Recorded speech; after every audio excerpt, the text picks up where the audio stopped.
Thank y'all for coming in. We are at the Cadillac Club. Pacins over at Flushing's Queens, right, Mookie? Yeah, that's correct. That's it. We're Queens, home of the Mets, the blue and the orange. Jackie Robinson Day, my favorite time of the year. I appreciate y'all coming, being here just to talk candidly, openly about one of the best to ever do it. That gives us the opportunity to be here, Mr. Jackie Robinson. Real quick, I'm gonna go around. Daryl Boston, Ryan Bowen, Gerald Young, founding board member, Edwin Jackson, board vice chair, CC Sabathia, Todd Isaacs, Mookie Wilson, Brandon Watson, and I'm Curtis Granderson here. And this is awesome. Again, Jackie Robinson's one of my favorite days of the year, April 15th. I know that's tax day. Get your taxes filed. But after we get them filed, we got to focus on Mr. Number 42. And for me, that was always so cool because everybody got a chance to wear 42. But CC, you got a chance to play with Hall of Famer Mariano Rivera, the last person to wear number 42. What was it like being on the field to see the last person wear it, but what it meant to him and everybody else that came before? Yeah, it was actually pretty cool to be able to see Mo wear it every day. You know, I think he took a lot of pride in it, and I think he was the perfect person to kind of carry on that legacy. Obviously, he got grandfathered in. The number got retired after he was already playing, so he was able to carry that and keep it. But I remember, like, being in the big leagues and getting a call from Torrey Hunter, like, hey, you got to put a petition into the league to let them know that you want to wear 42 on April 15th. This was before they made it like a mandate, and that was like a prideful thing. I remember that year I getting a chance to pitch. I remember like going out and pitching well, and just remembering thinking that was because I had that number on. So, you know, getting a chance to see everybody wear it now is a great thing, but it was meant even more when it was just us calling around like, yo, you got to put the petition in. Yo, you got to let everybody know this is what we're doing. So it was a special thing back then too. That's cool. And not everyone got a chance to wear it, like Daryl and Ryan. Y'all didn't get a chance to wear it. Mookie, going back, you know, y'all being in there, knowing what Jackie meant, if given the opportunity to wear 42, would y'all have gone to petition? Would y'all wanted your whole team to do it? DB. I definitely would have did the petition, but for the last 12 years, I've been coaching first base with the White Sox, so I was able to wear number 42 since and bestow that honor on my back, and it was a proud day. Ryan, did you Absolutely. I remember distinctly, you know, not being there, missed it by I think a year or so before it started happening, and just wanted to be a part of that, and so that's why I'm glad I'm here today, you know, to be able to represent and to appreciate and show my love for the greatness.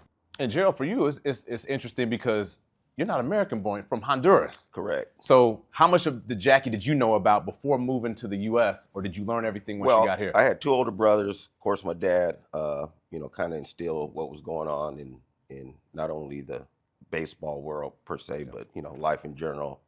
Civil rights was picking up around the time I was born. So, you know, Jackie Robinson was a big deal in our house, for sure. But that's a real thing though, because it was more than just a baseball story, right? It was like a American history, like it was civil rights, like Shoot, it was before the civil rights. yeah, You know, you think about kind it. of the start of civil rights. Yeah, 77 years ago, and then you start seeing Martin Luther King and the march and everything. Like Mookie, I know this had to be conversation. Oh, man, I grew up in South Carolina, and I grew up right at the time when all this, integration and all that stuff was really big. And I started high school in a segregated school.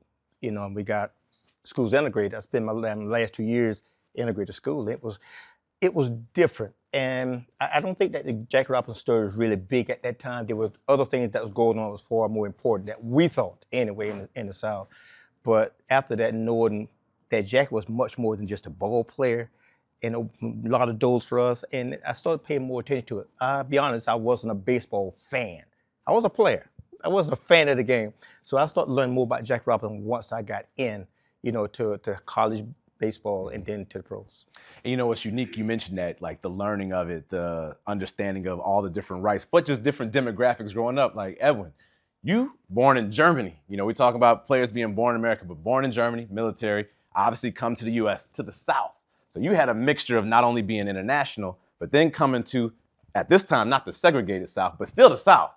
How was it like for you? Man, honestly, like I said, I was born in Germany, but with both of my parents being right outside of Montgomery, it was real deep. So, I mean, I had the luxury of being in the midst of racism, and then knowing how it feels to be out of racism, being in a neighborhood where everybody is so diverse. I mean, you talk about ethnicities from everywhere. So to go back and forth, I had a pretty unique situation where I can go in it and you feel it once you get in it, it's real, and then to get out of it and see how life is outside of that pressure and the systemic racism and the whole situation. So I kind of had a two-way mirror that I had a chance to experience and brought that into baseball with me.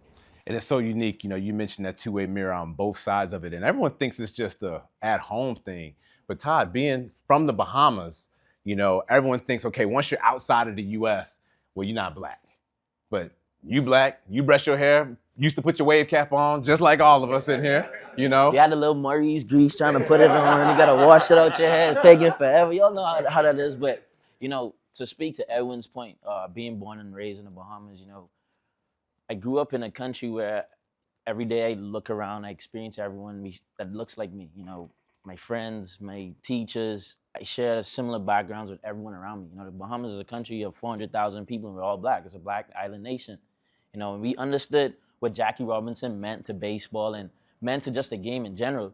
So, you know, not until I moved to America and I really got my first taste of what racism truly was, you know, that I really understood, you know, what Jackie Robinson went through to, you know, get us to this point to where we are today. You know, what he did for us playing and breaking the color barrier, you know, that goes deeper to allowing us in the Caribbean, especially me being born in the Bahamas, just having the opportunity to play this game. So, you know, everything he did and what he went through, I couldn't even begin to imagine, you know, just being in those shoes every day, just playing this sport that we all love. And now coming from the Bahamas, moving American, experiencing racism for the first time, you know, on such a minor scale in the grand scheme of what he faced, you know, it's just incredible and an honor to, you know, just for us to be celebrating him today. You know, celebrating today, 77 years ago. Now, we've talked about the South and international. Of course, Jackie breaks it with the Brooklyn Dodgers. But then the Dodgers end up going to L.A., out west, with you, Brandon, and your family over there, the West Coast. Some people say it's the best coast. I'm going to let you take that and decide on that. But obviously being out west where the migration from the South to the North was prevalent, but a lot of people went out west. Cece's family's out west. Your family's out west. Your family's out west. See, there we go. You got a lot of people that went not only this way, but they went that way. How was it in the West growing up with you and your family and hearing the stories about Jackie? Like everybody, the majority of the people here, the West is the best. That's why everybody came out there. Even Jackie knew, you know. Yeah, you know. I'm sorry to break it to y'all, but no, I mean it was really cool. Like growing up in the game, like my godfather's Eric Davis and Daryl Strawberry's they were all, you know, my dad raised all of them. So we used to be around those guys all the time, and growing up in that neighborhood and being with them, seeing what they were going through, it kind of helped me with what I had to go through for the game. So Jackie Robinson was like a history thing. Like I didn't know him personally, I never met him, but I felt like I did because I played with, you know, that on my mind when I was playing. So I mean, in LA, it's very diverse. It's a lot of different cultures, but it's a lot of racism too. So we, you know, we just did what we did, and I'm just happy to be here to celebrate also. You know, it's crazy. We talk about celebrating, and some of the stories that we have here are so unique. You talked about being in the segregated South, growing up with everybody that only looks like you, being in a situation where we come from another country and relocating here. Then we start to get integration, right? We have Jackie break the color barrier. We have the school system. We have the civil rights movement. We have the highest period of time where we have black players playing at 15, 16, 17% when y'all were playing. When there's a lot of y'all on the team, 4, 5, 6 teammates that look like y'all. It's now 2024. We got 8 teams on opening day without an African-American born black player, including 2 from my hometown, the Chicago White Sox and the Chicago Cubs, the 3rd largest city in the US. So I'm just gonna throw this out there. How y'all feeling about that? It's a damn shame. It's a shame. Yeah, I think it's disappointing that you think that you grow and that the country has achieved more than it has, and you look up and you look on the field and just regression, and that is very, very disappointing. And the thing is, everyone see it. It's the biggest issue. A bigger issue is how do you fix it? Yeah. But what about when people, because I see this all the time, social media is a beast. You got someone go, well, it shouldn't be about the black players out there or the color. There should be the best players out there playing. And that just makes me like go, I mean, I don't know. I'll let y'all throw y'all opinion out this. But when people say, shouldn't the best ones be playing? My answer is absolutely the best should be playing. But there's a reason why you're not seeing as many of us. And I'd love to hear, y'all thoughts on what it is. You coached, you've been in it. You've seen the minor league system. You've seen players get released. You've seen players get promoted. Well, one of the things I was always taught, the playing field is not level. We always had to do more. If you even with say a white guy, you behind. So it was on us to tell it we got to do more than them because the playing field is not level. But that's even if you look at the league now. I mean, even the guys that are in the league, the black guys are the best players in the game. Mookie Betts is the best player in the game. Right. Aaron Judge is the best player in the game. So we almost have to be the best players in the game to be on the team. Like there is no utility black player. There's no such thing. There is no fourth outfielder that's a black guy. Like that guy is your best player. Yeah, and we looked at it earlier. It's like 3 or 4 teams with a team batting average of 200 or lower. Some crazy stat like that. Like you're in the big leagues. Like figure it out. You know what I'm saying? You telling me there's no guys that can help that? Yeah, I'm a little confused myself. I don't know, man. I feel you. I mean, like you say, see, there's nobody in this room that was average. You couldn't be average. So the problem is the equal opportunity. Because you say you want the best of the best, and everybody think that it's the same opportunity, but the opportunity is not the same. So everybody got a situation in this room where you don't want to call race, but it just is what it is. Where it's you and a white player, and both of y'all got the same stats, and who getting called up first? I mean, I remember when I got called up, even though that was my first year pitching, it was a player that was before me that had just got drafted that they was gonna call up before me. You know what I'm saying? I didn't find that out till later on, but it just goes to show you that it's never equal opportunity. Name me a finesse, African-American finesse pitcher to get to the big leagues that way the first time. All of us came as power pitchers. How hard were you throwing when you got to the big leagues? From 94 to 98. CC? Yeah, same. Right? Y'all went out there thumbing it? 175 pounds. Woo! Where was it coming from? Sometimes you got to lean on it. But with that being said, you're left-handed, so you might be out of this mix. By show of hand, how many of y'all started playing shortstop? Started as a shortstop, right? And then how many of us ended up in the outfield? Straight to the outfield, right? So you see situations like that happen when we get into the system. Then all of a sudden they say, okay, well, where do you put the best players at? Either at short or in the outfield. I mean, but you even see that now where I'm looking at the Marlins. I watch the Marlins play, and their whole team out of position. They got Nick Gordon, they got Jazz. You got infielders playing in the outfield. Like, what are we doing? You know what I'm saying? So they still doing that same garbage that they do to us. Where if you know what I'm saying? Like I don't want to name names, but Jazz Chisholm should be playing shortstop for the Miami Marlins. Like there is a better shortstop, and they got him playing center field. So they still doing the same thing. But it's like this, Curtis. I always talk about it. I had a 100-year-old record in AAA. It was a 43-game hitting streak, right? So it was amazing. I had a great time doing it. I broke the record.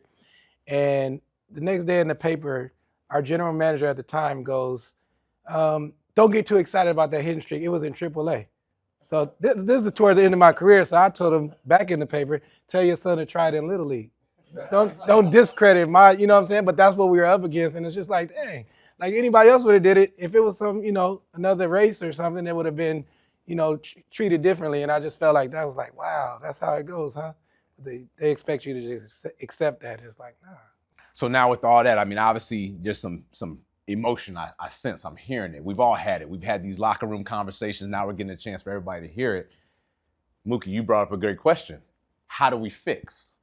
What have been the thoughts, the idea? Is it too expensive? Is it not accessible? Is the equipment just changing stuff? Is it not fun?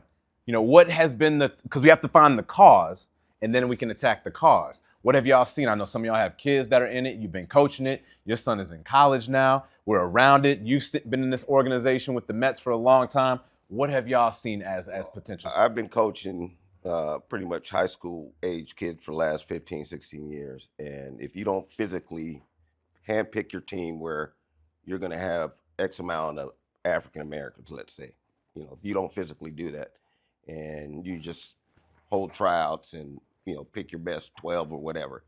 If you have 2 or 3 people of color on your team, it's almost like you've seen a unicorn. You know what I mean? And that's at every level. So I think it's starting early as far as system-wise. Either they're getting weeded out early or they're just not interested at all because of the trials and tribulations that people before them have gone through. I think the pricing is out of the game, you know? I mean, I had a son. He played basketball, and I couldn't understand for the life of me why he would not play baseball. He was a good athlete. He was not bad. I mean, I was away coaching and wasn't there to make sure that he attended practice on a daily basis. But the first chance he got to bow out from baseball, he was out. He just wanted to play basketball because in his mind it wasn't cool. All right. I think CC spoke on this, I think, previously, was having people that look like us in higher power to make those decisions, because then it could help, you know, pick up somebody that might not have got the opportunity, but he'll fight for you a little bit. Because everybody else that's getting fought for is they look like the people they fighting for. So kind of along those lines, I mean, not only from the players, we have one African-American manager, Doc Roberts, over with the Dodgers.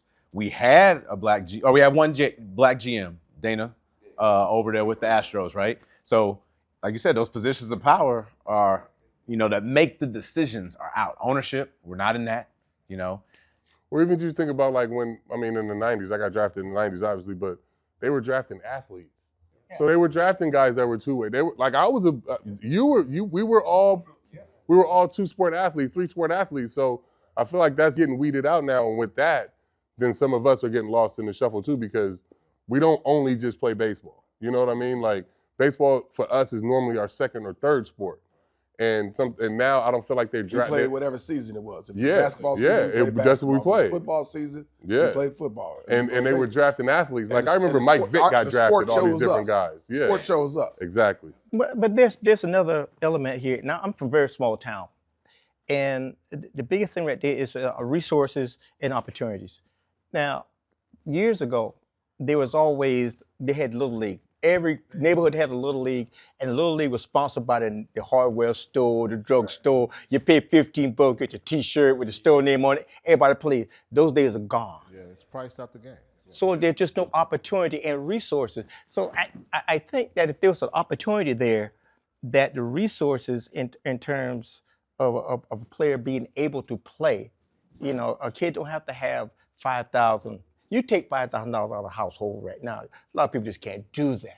And we don't have any feeder program to subsidize that unless you're looking for government assistance, which they don't think that baseball is any help to a kid and not growing up anyway. You know, they're not doing anything. Now, kind of along those lines, like Todd, for you, like you come from a country where baseball wasn't the primary sport. It probably still isn't, but it's growing. So what are y'all doing there that's been working? I mean, for us, it's just like everyone's there speaking. It's just the love of sport. You know, parents just trying to find any and anything to keep their kids out of trouble. Baseball is now grown to, you know, the sport in the Bahamas. It's still one of the least funded amateur sports in the Bahamas, but we have the most professional athletes, and that's only happened over the span of 2012 to 2024. And that's just because, you know, the parents are now seeing that baseball is an avenue to change your family's lives, change the course of, you know, just the ability to chase a dream, whether that's baseball being a vehicle, allow you to become a doctor, accountant, work in the front office, whatever that is. You know, parents are now in the Bahamas seeing that baseball is a tool that, you know, you could take a kid from the Bahamas and put him in any school across the country and your team is automatically better. And that's just off the fact, like Cece said, off of just pure athleticism. You know, with a little bit more love, with a little bit more access to just the bare resources, the bare training, and just the right structure, you know, you create some of the best baseball players just off of pure athleticism. But he said something like 3 times that I think is the key for us in the hood is parents. Like my dad was my coach. My uncle was you know what I'm saying? It was all the dads in the neighborhood that were coming to pick you up for practice, making sure that you were doing the right things and all that stuff. And I feel like we've lost that a little bit. And, you know, what we're doing with the Players Alliance and getting the coaches back involved in the communities, I think that's how you get the kids involved. You know what I'm saying? Like, and that's been the most consistent thing I've heard, kind of to Mookie's point, like those house leagues where it's affordable to introduce you to the game. You have dads now that didn't play going, okay, I don't know anything about the game. I'm trying to coach, but I can just get you the T-ball. After that, I'm out. And then if I can coach a little bit, the travel ball come and take me and actually pay me some good money to do it. Like before, our parents and family volunteered their time to be able to do that. So to your point, our intensive training with the Marquise Grissams, the Luke Colliers, the Marvin Freemans coming out there saying, all right, we're going to take those coaches that say, hey, I want to be there for the kids in the community, help you get the basics. This is how you run a practice. This is how you utilize your time. This is how you make it fun for the kids to get them to the next level. So that way, if they are improving, they can go ahead and get ready for when you're coaching them in high school, when they get to pro ball and they get over there with you. But we need that little kind of gap that we have in there in the middle part of it. But we also got to have the time to do it, Before we had that time where either mom or dad was home or mom or dad got home in time, like you said, to take you, pick you up, or let you go by yourself and trust that you can do it. So or you had older siblings. There you go. For me, I had 2 older brothers that were my coaches. So, yeah. I think another big part of it too is something that we do a pretty good job with the player lines is having players pull up. A lot of times people don't realize a little 5-minute meet leave a lifetime impression. A lot of these kids, they think we superhuman because they see us on TV, which they don't see us on TV enough. But when we do come in person, you see a little glimpse of hope. It really give them a belief that, oh, this person from the same situation I'm from, he did it, I can do it. And they don't really believe that until you see them in person, because they see you and they looking at you as a folktale. They see CeCe come up standing 6'6", and he come up and all these kids like, oh, that's CeCe Sabathia. But when you get to interact with CeCe, then everybody really want to go be CeCe because they didn't seen CeCe and they didn't talk to him. So it really give them hope that they can be the next CeCe or the next Kurt or the next B. Watson, whoever it is, Who was that player for y'all? Did y'all meet someone when y'all were coming up the ranks and said, okay, I want to be like that person right there? Well, 2 stories for me. Gary Templeton, who was a great shortstop, he actually went to school with my siblings, high school. And then for me, Dusty Baker, during the 1981 strike, when he was with the Dodgers, was signing autographs at a Foot Locker. Me and one of my teammates went down there and said, hey, man, Dusty's going to be out at Foot Locker. And probably spent 10 minutes talking to us. Hey, how you doing? How you doing the ball? How you doing in school? Hey, keep working. Hopefully I'll see you later. And that was 1981. That was my junior year in high school. I got drafted the next year. Woo, that conversation got you going. Anyone else got someone that they met? My guy was Dave Parker, Cincinnati. I grew up in Cincinnati.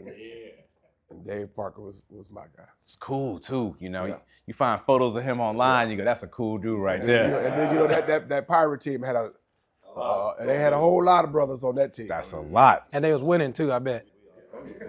Not even bet they was. They right? They fielded the first all-black team. Beating them down.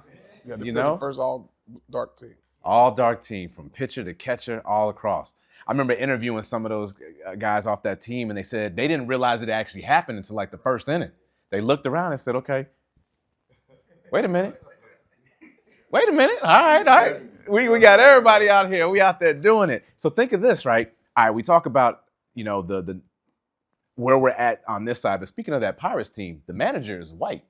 The manager has to step up and put that lineup together, knowing that the city hasn't seen it, knowing that MLB hasn't seen it, knowing that the Dodgers haven't seen it to bring Jackie in.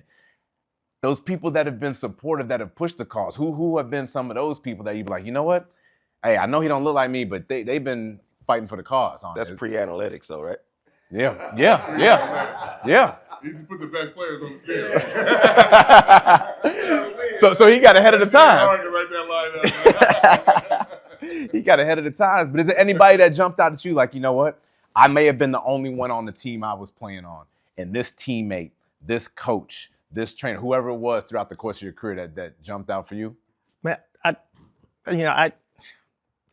I was the first black ball player to play University of South Carolina. This is in 1977. I was the first African American to play baseball in South Carolina. And it was frightening a lot of times. Wait. I'm gonna pause you there. Out of the words you used to describe playing college baseball, kids' dreams, you said frightening. Let that sit in. Yeah. Woo! Yeah, I mean, it was one of those things. I grew up in the South, so I was accustomed to, racial slurs and stuff like that.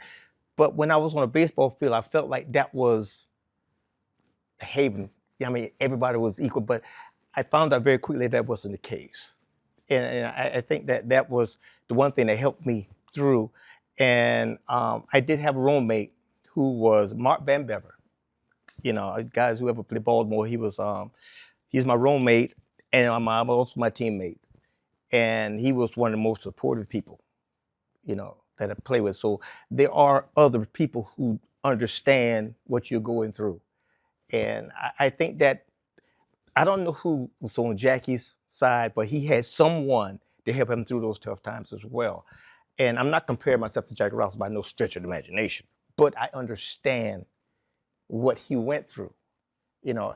And I've done a lot of coaching, and my message to a lot of young black ball players that I've coached with, hasn't been many, was to relay that message that you have to find someone to support you through the rough times, because it's not gonna be easy.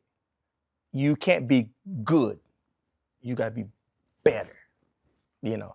And I think that's the message that we have to send. So you have to have someone, you know, and Mark Van Beer was that guy, and he started in college with me. You know, when I got to the pros, I had people that I played with that made it easier.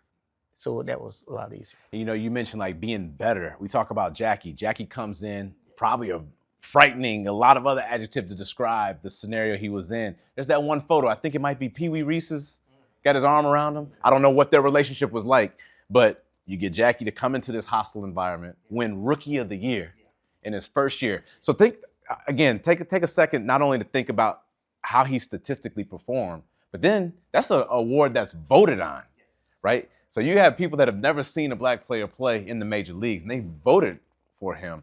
So to go out there, to have some support. We don't know if he had it from everybody on his team, but at least in that one photo, it looked like they were cool on that one day, to cheer him on, to be there for him, to allow him to go out there to perform at his best. Still home, 8, 9 times?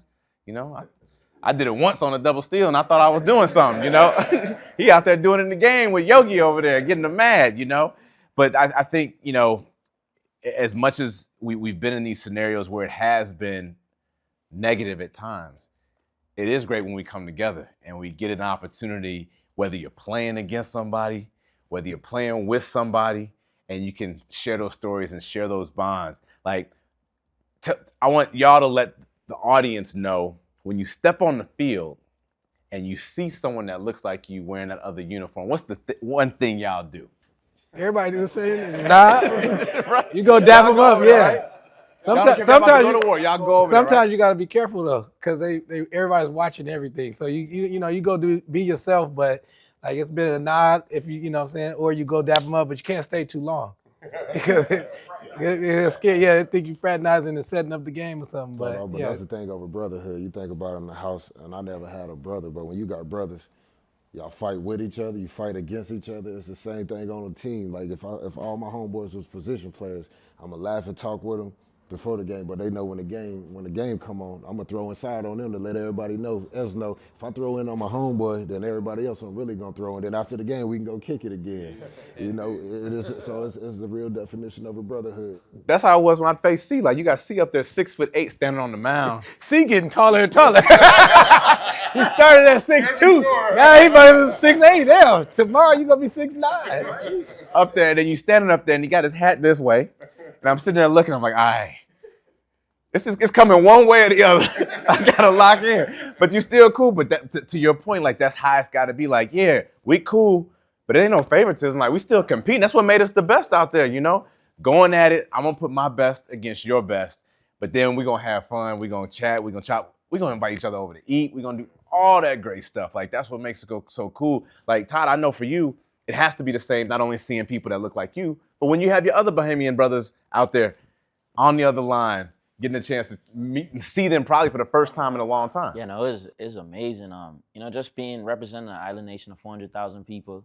You know, it's something that we take into account, and we take responsibility, just like Jackie Robinson did. You know, because a lot of us is our first time being in an organization where we the first Bahamian ever. You know, so whatever we do, we set the precedent.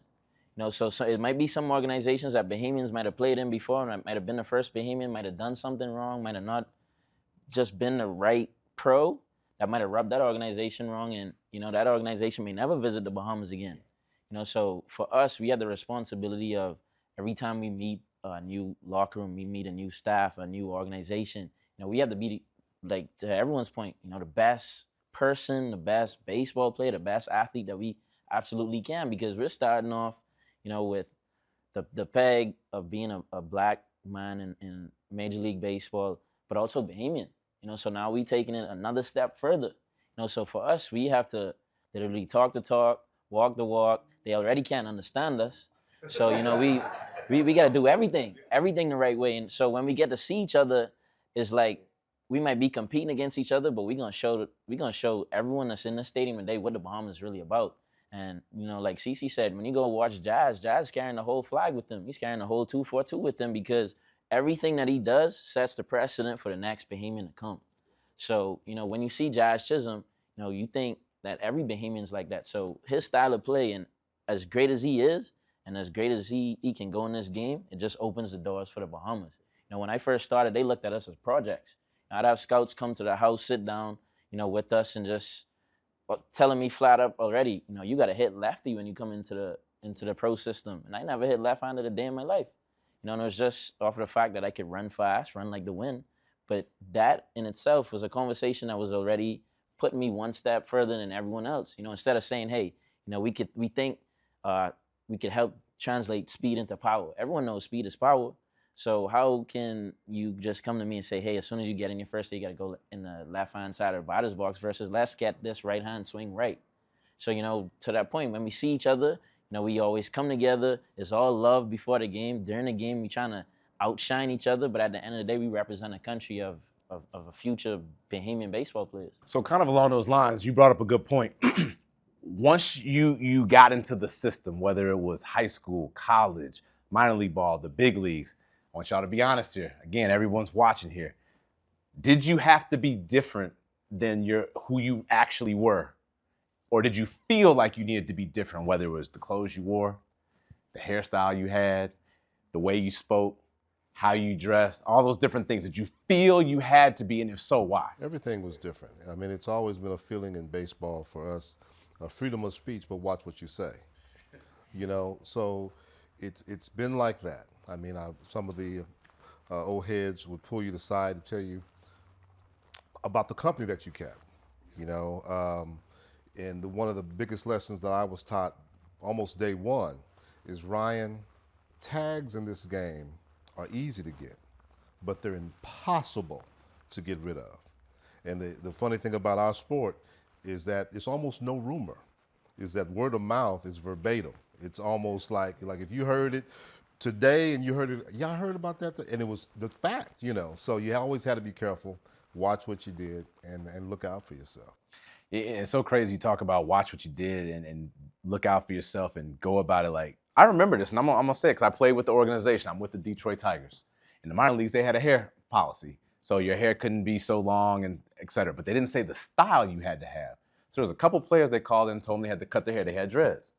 They cut their hair, and the next week, they released all three of them. So how messed up is that, you know? So you're going through all this stuff saying, all right, I'm trying to look the part. I'm trying to do this, and that's still not good for you. You know? I mean, you almost treat it like life, man. You come in the game with one strike.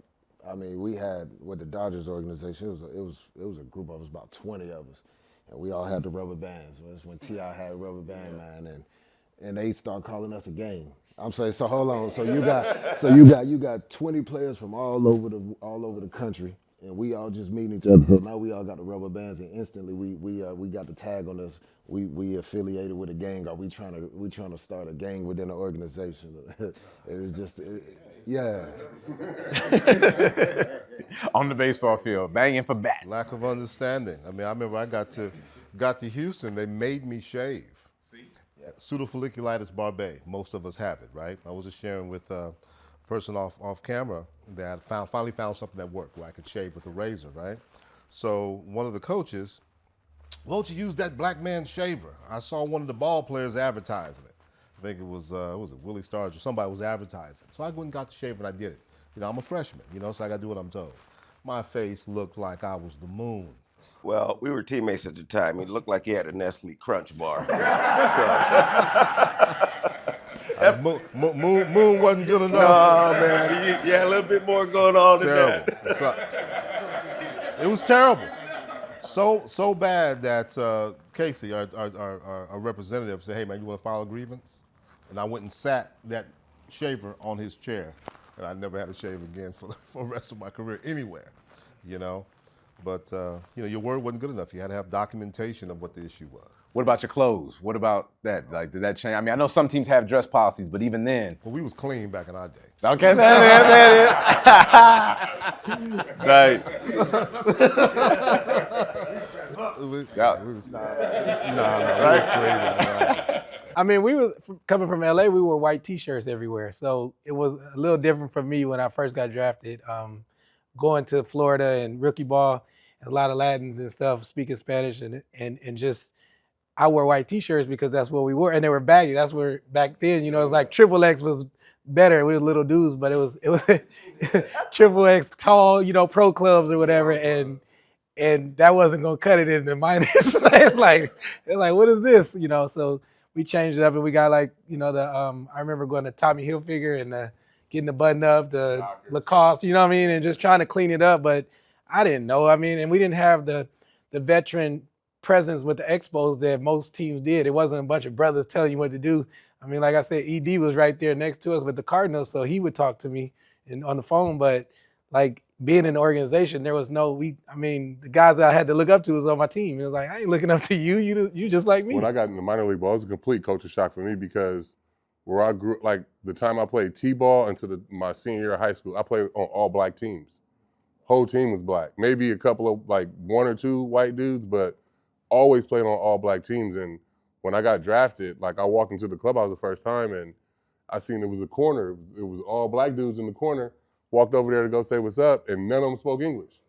You know what I'm saying? So it was like, I was like, oh shit, like, what? Wait, what's happening? You know, being from Cali, we didn't, you know, it's like, so it was a complete culture shock for me going to the minor leagues. Like it was rough. Not till I went to spring training and Ellis Burks like took me under his wing and explained everything to me and showed me how to be a pro and we got to play the game within the game. And like it took me that whole next spring to figure out how to be in professional baseball. But that first summer was rough. Now, what about the food? You know, you end up in certain places and they cook in a certain way and you're used to a certain thing. Cooking. We didn't have no cooking. We had peanut butter and jelly sandwiches and a couple noodles and yeah, that's what I'm saying. We didn't. And you better get there early if you want some substance in it. But Curtis, people don't realize that though. Going through the minors, they think just because when you get drafted in other sports, you go right to the situation. In the baseball, you got to go through steps, and each step is a different challenge. You know, you got a bus ride, you got this. It's 100 degrees, high skies, food. Yeah. You know what I'm saying? Being in the South for the first time for us. You know what I'm saying? Like coming from California, going to the South for the first time, I was like, wait, what is going on down here? It was crazy. Like I'll never forget. I felt like I realized one experience I had playing rookie ball. We was out there in Florida and it was hot. It was real hot and humid. We were in where the Mets, St. Lucie. Yeah. And you know those gnats, I mean the bugs, it was a bunch of them, right? And so we going like this, and next thing you know, by the third inning, it was so many. I saw like why the commercials with the little kids in Africa, don't be swatting their face. I was tired, man. I was like, they were crawling all in my eye and my nose. It was terrible, disgusting, but you had to play through it. You know what I'm saying? Everybody has to do it. So people don't realize what you go through the minors is what I was trying to say. It's a rough situation and only the strong survive. And man, it's in the bushes on a backfield with nobody watching you either. They'd be like, go perform. You'd be like, man, ain't nobody cheering? So to your point, going to the South from California the first time, pulling up in Asheville, North Carolina, and then going over to South Carolina in the Klan marching. What? I can't call mom. I can't call them.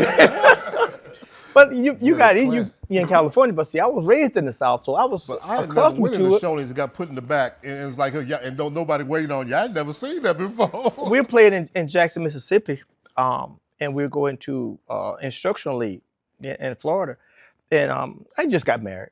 I got married at the time, and we go there and we looking for a place to live, and we pick up the paper and we see this house apartment for rent, so we called Yeah, it's still for rent, so I'm be there in 20 minutes, Get there, knock on the door, open the door, they look at me and say, we just rented it.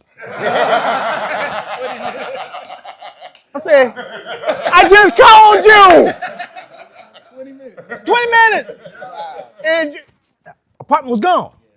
Gone. I'm saying, wait a minute. But I kind of understood because I know how it works, down there. So it's an adjustment. So I can imagine what you felt like coming from California. We had them talks in high school though. See, when you're from the South, like you said, you had them talks in high school before a playoff game, before hey, we going to this city. Y'all already know what it's gonna be. Don't say nothing. Tell your parents in the stands. Right. Don't say nothing. But I mean, it's just you having them talks in high school. I mean, you talking about as a 13, 14-year-old. 15-year-old already having talks about what's about to be said at the baseball games. That's the real reality of the South. And we don't get that. Like coming from Cali, we brash. So if you say something to me and I'm in the South, like when I was 17, if somebody said something to me, I would I'm saying something. You know what I'm saying? I was very brash back then. See, that first year we went down the hill and we hooped at a YMCA on an off day. I know we ain't supposed to do that, but we hooped on an off day and the brothers was like, hey man, great time. Y'all be careful walking home. I'm thinking dogs because I said, well, I'll grab a stick or something. And it was like, no, a truckload of white guys chased us home last week. I said, you know what? I said, appreciate that. I said, you guys are different than us from California. You're right. We would run, but just to pop them trunks. Yeah, I'm not running far. Curtis, running to the truck. Also, I was going to say, the experience, like some people never experience it right from California, but I will say I experienced it at an early age in Little League baseball. Like we had a good black team and we went a little further than we were supposed to go in, the Little League World Series journey, and we tried it. And the umpires showed the racism and made us lose the game and put us out. And we had a good chance to win it. So we didn't understand. We was like, what? Just call it, and our parents, my mom and my dad took me to the side and just get used to it because it's going to be rough. You just got to learn how to not turn your cheek, but just do it in a way, keep playing the game and it'll take you where it needs to take you. But just, it really exists. So kind of along those lines, I mean, we sit here 77 years after Jackie breaks the color barrier. Mookie, when you mentioned that story, when you were in Jackson, Mississippi, and you couldn't get that apartment. 78. 78. 86. 86. 93. 93, right? So we've had the 70s, the 80s, the 90s. This wasn't long ago. This was happening. Yeah, 81. 81, right? This either happened to us, family members, it was around, unfortunately, and stuff that you had to deal with. And oh yeah, again, go out there, try to hit that ball, try to throw that strike, try to win, try to do all these different things. I remember being in Evansville, Indiana, and there was this group, they had a pickup truck out there, they had the couch on there, and every time they'd make a pitching change, they'd pull the Confederate flag out and just start waving it up at you. And I'm out there, I'm the closest one to them, I'm in center field. I'm like, are they coming? Are they what? I just knew that was not the sign. This is not the team logo. This ain't none of that stuff. Why they got this right now? So that's all happening and constantly going. Again, we still trying to play. Did you know what Confederate flag meant back then? I knew it from the slavery side of things, yeah. Did you know coming? Not from California. I didn't see that till I got Kingsport, Tennessee. Oh, yeah. Mookie, did you manage that? I managed Yeah, I that, remember man. you managed it there. Kingsport, yeah. I played in Kingsport too. I remember you managed I played that. there. Yeah. Yeah, it was rough. And what makes it so ironic, Doc Gooden, Floyd Yeomans, and myself, we were all drafted out of high school that same year. So we were all roommates in rookie ball. And we took a trip to Bluefield, West Virginia. Jeez. Well, you played in the Abbey League. Yes, sir. Yeah. I saw you in Kinston when you did Yeah. came up. 1982, right? I'm 17, California, kind of brash, but not really, clueless as far as what real racing looks like. Anyway, strike out with the bases loaded, walking back, straight hillbilly, top row. If it was a watermelon, he would have hit it. I was like, whoa. But it was so funny to me, I couldn't show him I was laughing. I called my mom that night and said, you was in Burlington. I was in Burlington. Yeah, I played in Burlington. I mean, I remember them why you put all that lotion on you, in locker room. I'm like, Ashley, what's that? That was another thing from coming from Cali going to the South too. The humidity, putting this lotion on, I'm drenched out here, bro. What is going on? I had no idea about humidity and none of that. See, I put a wife beater under my t-shirt. My coach was like, "What are you doing?" I was like, "Man, I got a wife beater." He's like, "Boy, take that wife beater off." It's hot. Now, how many of y'all stayed with host families throughout the year? Did y'all stay with them in the South? I did. Okay. How was your host family experience? My host family was good in North Carolina. They were good. It was two other, Victor Martinez was one of my roommates and another black dude. So we had a pretty good experience.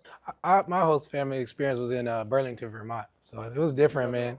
Yeah, it was different. The Pickers, shout out to the Pickers. It was a good family, man. She was a nice lady. She took in all the brothers. So it was like me, Daryl Roke, Antonio Garris. That's the point you talking about, Mook, right? But they were just cool. She cooked steaks every night. They were like the town, like mayor, you know what I mean? Like they had the family, 2 little kids. And her daughter actually still works in baseball today. Oh, that's awesome. Yeah, but they were cool. I ain't never seen a black host family. Yeah. I ain't never seen a black host. And for those that don't know, what is the host family? I know we're talking about, like, we assume everybody knows. The host family is whatever city you playing in. They pretty much your shelter. They your home. They your food. I don't think most people, y'all had to pay rent. Some of them charge, some of them don't. Like $100. So it's pretty much where you sleep. It's your house for the season. Man, I had a host family my rookie. I was so young that when I got to the big leagues, I lived with a host family my rookie year in Cleveland. Yeah.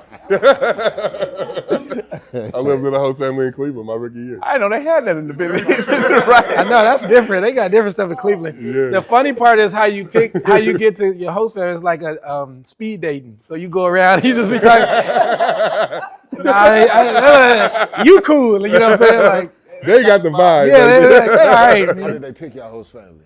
You said, how do you pick it? It was like the opening introduction to the team. Like, this is how we did it. Like, they have a big thing, and welcome thing, and everybody just walk up, and they be like, this is the host family section. So everybody just sitting. It's like a meat market. You just go pick your meat. With Cleveland, we had this thing called winter development. They would bring all the prospects to Cleveland in January, and they kind of the top prospects they put with this one family. You know what I'm saying? Like the LeSueurs was my host family, and I went up there the first year when I was 17, and then the next winter I was in the big leagues.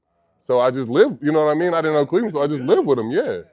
So it worked out. So speaking of the host family and the family side of we talk about family, that brotherhood, that bond that's bringing it together. Jackie's breaking down the barrier, giving us the opportunity to be here to have this conversation. Think about it. If he doesn't do that, we don't sit here and have this conversation now. So as we look back at all the different things, the good, the bad, the in-between, it's 2024. If Jackie comes walking through the door right now, what would y'all want to tell Jackie about what we see, sign of thanks, what you want to see moving forward? What would be something you tell Jackie? I would say thank you, and most of it from the bottom of my heart, I never thought that, and some of you guys know my story, I never thought I'd get this far in this game. Thought I could play, always smaller, undersized. And to see what he went through and what we're talking about right now, all of the adversity he had gone through, I think just thanks. Because you can't put it all in words, but just to give him a heartfelt thanks, and I'm sure he'd be able to feel all of that emotion in just that small statement from me. I say thanks also, but I also would say that although I didn't go as far as I wanted to in baseball and played at 10 and 15 years like some of my friends, I'm still in this room with y'all, and we all bonded through baseball. So without baseball, we wouldn't be here. So I would say thank you for that.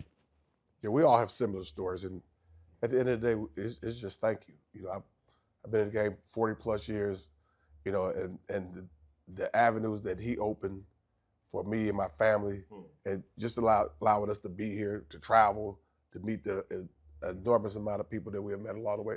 It all started with Jackie, and we just want to say thank you. Think about it, see, you and I were talking earlier today. You went to Korea to be a part of the MLB exhibition over there. That's because of Jackie, Yeah, like Debo said, just our whole lives, like everything, like just being allowed to be able to dream. Like for, like Dusty Baker to be able to play, Dave Stewart, like these guys that were able to live out their dream to allow me to live out my dream started with Mr. Robinson. So yeah, it's just, my whole life is dedicated. It has to be dedicated to him because I wouldn't be sitting here doing any of this if he hadn't broke that barrier. And I think when you say you can't compare yourself to Jackie, I think you can, because there's kids that want to play at South Carolina that are little black kids that wouldn't have had that chance if you didn't do it first. Yeah, I think that Jackie, if you want to, I would thank him for a lot of things. First of all, the opportunity, but his story tells us so much, not only being talented, but how to endure. Because he put up with a lot of stuff. And you know, guys, being good is on the part of when you're black and you're trying to play Major League Baseball. There's a lot of other things you have to deal with in order to keep that, like say, avoiding that tag for one thing. See, that's bad when you're trying to perform, yet your career is based on what other people think of you. And you got to be. I think another thing he showed us is not only how to be a professional on the field, how to be a professional off the field, because without off the field, he wouldn't have had the on the field play, and how to surround yourself by a strong team that can hold you and help you withstand anything you deal with, because we hear about on the field stories, but I guarantee the off the field story is way worse. And one snap, he don't go back on the field. So just showing you how to handle yourself off the field, I feel like it's a part that a lot of people miss. I tell you, I don't mean to prolong this thing, but I had a situation in college where the coach actually wanted to take me out of the game. It got so bad. My coach name was Joan Raines, an old ex-Philly catcher. He wanted to take me out of the game because things got so bad, and I refused to come out of the game, But it got that bad. But playing baseball, it's already hard enough to play baseball, but under those circumstances is insane. Plus, nobody else has to do that. Like everybody else just to go out and play. We don't get the chance to just go play. Like everything is always something. And you think about not only the family, but the brotherhood, but that other line of support. Miss Robinson, Miss Rachel Robinson. The things she's going to, I remember her telling a story about her and Jackie heading down to spring training, stopping, I think on the way to Vero Beach, wherever it was, and they check into the hotel. In the hotel, they walk into the room, they see the bed, and they can visually see the bed bugs all over the bed. Luckily, they had some newspaper. They take the newspaper, lay it on top of the bed bugs, so they can get some sleep as they head down for Jackie's spring training. So to be there, to go through all that, to endure. Then when Jackie's in there, she's sitting in the stands, trying to cheer, trying to support, trying to be there, doing all those things. So Edwin, we were blessed to get a chance to meet Miss Robinson. She was 99 years old. And real quick, Brandon, I got to put you on the spot modeling. Step forward real modeling? fast. Yeah, I need you to model for me real fast. Oh, yeah. All right, I could do that. Hold on, let me move this. Because, I got to be careful because people want this bad. You talking about this? So this right here. You know what I mean? See, you got to put in a little work to get stuff like this. You know what I mean? Everybody don't get one. So, but one of the people that put in all the work that got one was Miss Robinson. Edwin, we was there to give her that jacket on that day in LA. That feeling. That moment was like talking to the great grandmother of baseball. It was like it was surreal, and I came to tears, and I told her, I was like, I'm not a big crier, but I feel like I'm talking to my grandmother right now, and I feel like everybody that interacts with her feel like they talking to their grandmother.